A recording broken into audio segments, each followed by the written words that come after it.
better understand some of the key concepts that we are learning about Newton's laws of motion, we're going to be creating a Y chart in our science notebook. It's going to be used as an anchor chart, something for us to reference to when we're doing these experiments or when we're doing different activities throughout the week for you to look back on and be able to use as a reference. So what you'll do is you're going to make on one of your blank pages of your science notebook, you're going to draw a Y.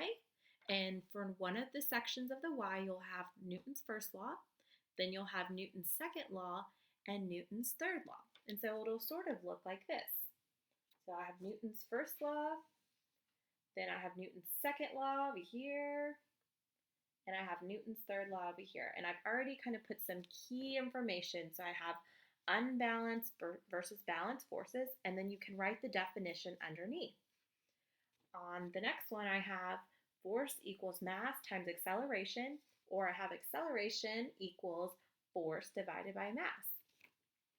In our third one, I have action equals reaction, which is a key concept in Newton's third law of motion.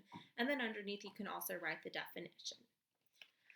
A few other vocabulary words that I want to focus on, since we've already gone through them in the previous weeks, is motion, which is the action or the process of moving or being moved. Another word that you'll hear often is force. That's going to be a push or a pull. Inertia is another vocabulary word, which is a tendency of an object to keep doing whatever it's currently doing, whether it's rolling or bouncing. Mass is the amount of matter that's in an object. Acceleration is the rate of change of velocity, sort of like when you're driving, like how Moby was doing in the car. Velocity is the rate of change of position per unit time divided by speed.